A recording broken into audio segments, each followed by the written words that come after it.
In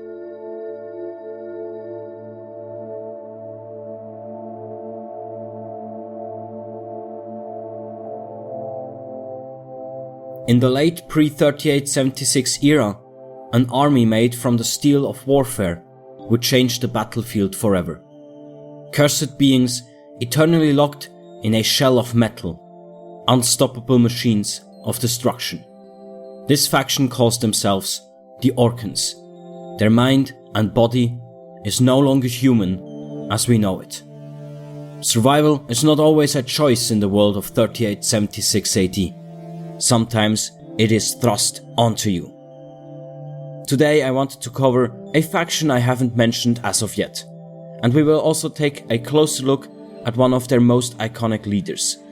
The Orcons, as they call themselves, had been an idea of mine since many years back. Let me introduce you Ancient Spirit 564, an Orcan fleet commander, the likes of which you see not often. How the Orcons came to be and what they are is deeply intertwined with how the first strain of modification drones worked. The flaws of this early technology brought about a calamity which has repercussions even into the post-3876 era.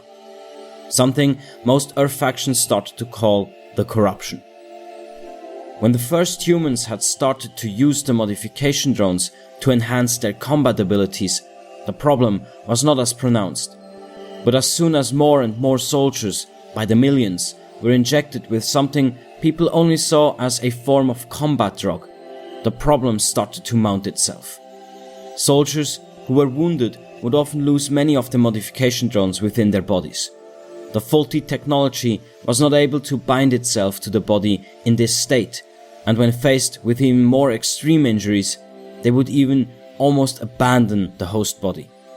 This behavior led to an ever-growing concentration of so-called rogue modification drones in the atmosphere. In time, this would result in a contamination of both organic life and even inorganic matter to some degree. Entire regions on Earth would be engulfed in a thick black smog, entirely made of rogue modification drones that left the bodies of their damaged hosts and started to gather and multiply on their own. Breathing without specialized gear in these regions is not possible. As a result from the constant warfare that started to reign over humanity, the modification drones almost induced a form of forced evolution to the plant and animal life on Earth. Counterintuitively, compared to the destruction humanity was causing, the biodiversity on Earth began to explode, and nature itself started to present itself not only as an obstacle, but even as a foe. The same form of forced evolution also happened in humans, albeit in a very different way. Conscious thought had always seemed to influence the behavior of the modification drones, probably an unforeseen side effect of their highly complex programming. Humans, in the state they were during the pre-3876 era, were now only hyper-focused on combat and warfare. The modification drones would also act upon that. While this corruption was not as significant in the early pre-3876 era, it became much more apparent when the battles were becoming bigger with each decade. One day, something akin to haze, entirely made of rogue modification drones, would start to intentionally lurk around the battlefield, and eventually, humans were turned into what we now know as Orcons. In a process that has not been understood even into the post-3876 era, the modification drones had started to collectively revive the fallen soldiers on their own. The forced evolution of humans was in fact to fuse them with the machines they had used for hundreds of years to annihilate each other. With materials gathered from the war machinery on the battlefield, the fallen were patched up and sealed in a mechanized combat suit created by the modification drones on a molecular level. Their genetics were altered to make them fully integrate with the metals, polymers and circuitry of this new outer shell. In their artificial wisdom, the modification drones had also planned to save humanity. Their goal was to create humans that can survive on their own. As a result, Orcons are the only ones who have no longer any modification drones in their bodies. Out of 1 million casualties, only a few hundred could actually be brought back to life in this way. Ancient Spirit 564 was one of the first who had been resurrected in this manner. Encased within this shell, the weapon he used to wield, now in fact a part of his body. His name was given to him only after many centuries later, when the Orcan society began to take more shape, and it has specific meaning in regards to his age, origin, and regained memory of his former self. The Orcons were the first ones to regain their self-awareness, even before all legendary Commander Larson, a fact of ancient history many in the post-3876 era get wrong. This newfound clarity was also accompanied by their collective rejection of their own humanity. To them, they became something else, something new, maybe even something better. The role of Ancient Spirit 564 was initially unclear. Orcons had no clear structure and no society. The only thing they initially did was to hold their territory and defend against all attackers. Over great distances, Orcons could interconnect and communicate with each other thanks to their new high-tech bodies.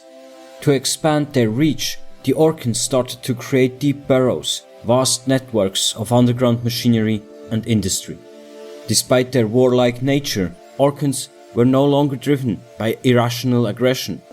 Their measures and their conduct differs greatly from any other faction during the pre-3876 era. Their reasoning is calculated, their emotions are machine-like. Their humanity actually seems to have left them.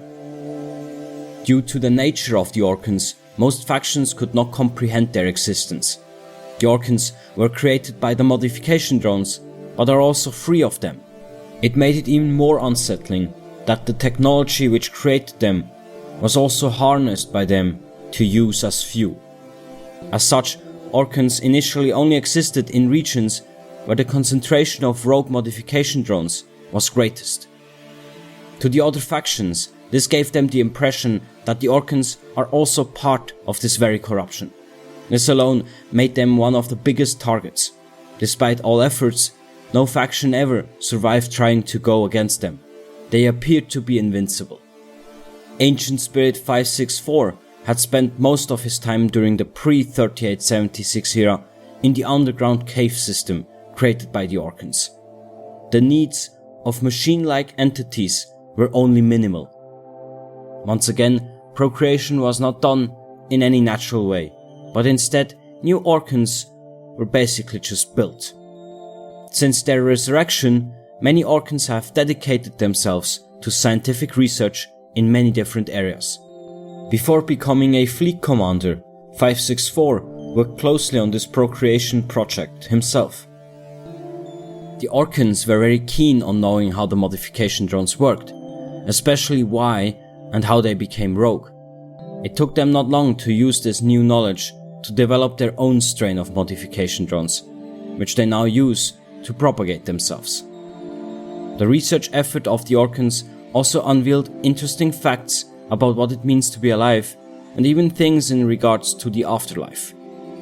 To the Orcons, there is something like a soul, and, as they claim, they can actually capture it and put it into a vessel. Thus, an Orcon is born. Their underground experimentation and industry meant also that they had to fabricate more and more rogue modification drones as a source of energy, something that would later exacerbate the corruption of the environment. But it also enabled them to build marvelous technologies, such as devices that create spatial rifts, enabling them to travel from place to place almost instantly, even if only for short distances at first. Long before Commander Larson and his group ever came along, the success of these experiments made sure that the survival of the Orcons was secured and that they stayed secluded from the other factions. This is why the Orcons never bothered to consider the early Earth military anything else than one of the other factions, at first. The possibility that humans could regain their sense of self whilst having modification drones in their system was not conceivable for the Orcons. It was only at the very end of the pre-3876 era, when they started to hear more and more rumors of peaceful settlements appearing around the Devon Forest area, when they became interested. Aside from the Orcons, no other humans had ever been peaceful with each other for many centuries now. Especially 564 was surprised and also excited by these news. It was always the opinion of the Orcons that there was no salvation for humanity, that eventually all humans would destroy each other, and then only the Orcons would remain. 564 was actually always fond of the idea that one day only his kind would be left and humanity could start anew. Not that he was displeased with the situation now, but to him a small dream just went up in smoke. He would have liked to meet this legendary Commander Larson, but his research drew him to another place before that could happen. After perfecting their spatial rift technology, they began researching space travel more intensely. The Orcons didn't like the fact that reaching far-off star systems and galaxies was always out of reach, especially because the flow of time would be so different in each place in comparison with the others. Vast facilities were necessary to build a machine that could create spatial rifts leading even to distant stars. This technology instills the gravitational bond of our solar system with the other side, erasing the time paradox. This of course was not cheap energy-wise, and the problems with the rogue modification drones they had been producing would become even more apparent on Earth from that point on. To satiate this immense need for power, more and more matter in the environment was used and converted. This resulted in entire landscapes not only engulfed within an unbreathable dark mist of rogue modification drones, but also one that is aggressive and attacks anything it can use as energy. Human factions sometimes even lived in these toxic wastelands and would fight over their territory in something one could only describe as scenes from hell. The Orcons didn't cause these problems on purpose, and when they saw the negative effects on the planet, they solved the issue partially by letting the rogue modification drones loose in the far reaches of space instead. A quick solution which was very beneficial for the Orcons themselves, but the contamination of space would bring about another great calamity in the near future. During the late pre-3876 era and much of the early post-3876 era, while the Earth military was busy with their interstellar crusades, the Orcons had already refined their space traveling technology. Other than the Earth military, the Orcons are not in search for conquest, but rather exploration, research, and growing their domain. The frequent interstellar ventures using the spatial rift technology caused vast regions of space to be completely contaminated with the rogue modification drones. On Earth, this hazard was already known as the corruption. When encountered in the far reaches of the galaxies, this phenomena would later be classified by the Earth military as dark space. Whilst the Earth military and the Moon Alliance were being established, 564 had been transported over millions of light years away and conducts various experiments while at the same time expanding an interstellar network of space machinery. Orcons have a very unique reason for building all these machines and industries, and it has specifically to do with how their new bodies work. The Orcons had the ability to connect with each other since the beginning. In this way, they can either enter some form of hive mind, where they will experience a mind-altering state of boundless knowledge and insight, or when connecting with inanimate objects such as spaceships or even things like the endless tunnels of underground facilities back on Earth, they become that object, basically giving it life. For this reason, the Orcons aspire to connect themselves to ever larger structures, and their primary goal is to acquire all the knowledge the universe has to offer. In the case of Ancient Spirit 564, his research projects are usually quite dangerous and may involve tests of things which could be considered as weapons of mass destruction, hence him being so far away from Earth and any other human civilizations.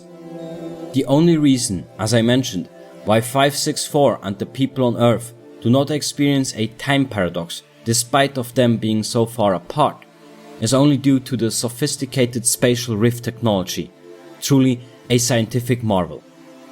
To save up energy after arriving, the spatial rift is being maintained on the other side and will only allow a trip back to Earth.